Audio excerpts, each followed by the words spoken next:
Hi friends, మీ Sharada talk. Hi అండి, అందరు ఎట్లున్నారు? బాగున్నారా? మేమైతే సూపర్ ఉన్నాం. అందరికీ వినాయక చవితి శుభాకాంక్షలు అండి. ఇది పాశము నేను చేసేది. ఒక రోజు ముందే నేను గోధుమ పిండి సేమ్ మనం చపాతీ పిండి ఎట్లా కలిపి పెట్టుకుంటామో అట్లా కలిపేసి తాలికలు చేసి పెట్టుకున్నాను నేను. ఎందుకంటే అదే రోజు అంటే మొత్తం చాలా లేట్ అయిపోతుందని ఒక రోజు ముందు చేసి పెట్టుకుంటా.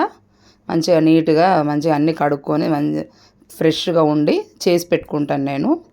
అయితే ఇంకా పండగ రోజు ఇది అట్లా బగోన్లా మంచిగా ఎసరు పోసి బెల్లం మంచిగా కరిగిన తర్వాత జాలితోటి ఉడగొట్టినాక మళ్ళీ ఆ ఎసరు అట్లా మసలబెట్టి ఆ తాలికలు వేసేసేయాలి. ఒక కిలో పిండి అట్లా తీసుకున్నాం అనుకోండి, 1.5 కిలో బెల్లం తీసుకోవాలి.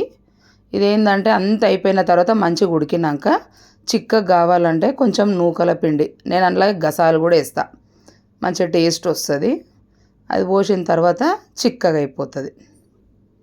అందులోనే కొద్దిగా నెయ్యి వేయడము, మొత్తం కలుస్తుంది కాబట్టి అప్పుడు వేసుకుంటే ఒక స్పూన్ చాలు. అట్లా అని చెప్పి ఒకటే వేస్తాను నేను. మళ్ళీ మనము అందులో డ్రై ఫ్రూట్స్ వేసేటప్పుడు వేసుకోవాలి మళ్ళీ. ఇదిగోండి డ్రై ఫ్రూట్స్, కాజు, బాదాం, కిస్మిస్. ఇప్పుడు ఇందులో ఆయిల్ ఏంది నెయ్యి ఎక్కువ పడుతుంది. ఇప్పుడు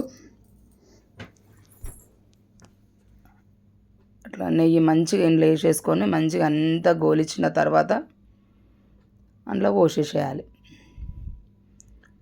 ఇది తెలంగాణ పాశం అంటే.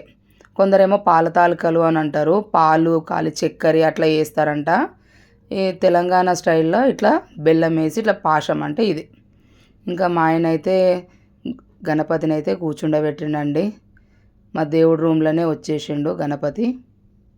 కలశం పెట్టి మేము ఇట్లా పూజ చేసుకుంటాము. లోపల కూడా మాకు కొంచెం ప్లేస్ చిన్నగా అయిపోయేసరికి ఇంకా ఆయనను అక్కడ ఒక పక్క కూర్చుండబెట్టాల్సి వచ్చింది. అట్లా కలశం పెట్టి గణపతికి మొత్తము అన్నీ ఏవైతే ఉంటాయో వనమూలికలు అవన్నీ తీసుకొచ్చి పూజ చేస్తాము. మేము ఇట్లా అడుగులు వేస్తామండి. కింది నుండి వేసుకుంటూ వస్తాను నేను, బయట వాకిట్ల నుండి ఇట్లా అడుగులు వేసుకుంటూ వస్తాం సున్నము జాజుతోని.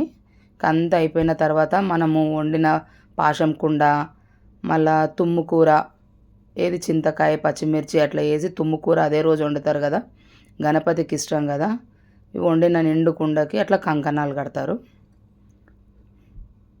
ఆ కంకణాలు అయిపోయిన తర్వాత మనం ఇంట్లో వాళ్ళం మనం కట్టుకోవాలి.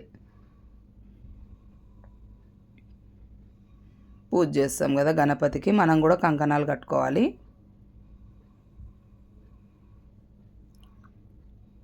అయిపోయిన తర్వాత మా ఆయన అయితే పూజ చేస్తున్నాడు.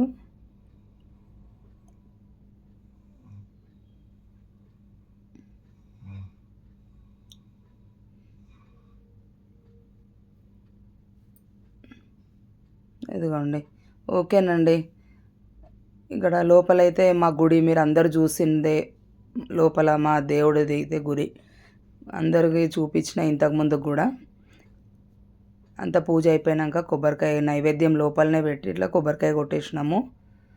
ఓకేనండి. మా వీడియో కనుక మీకు నచ్చినట్టయితే మా ఛానల్ని సబ్స్క్రైబ్ చేయండి, లైక్ చేయండి, షేర్ చేయండి, అలాగే కమెంట్ కూడా చేయండి. మీరు ఎట్లా చేసుకుంటారో పండగ మాలాగానే చేసుకుంటారో నాకు కమెంట్లో చెప్పండి. ఓకేనండి, బాయ్.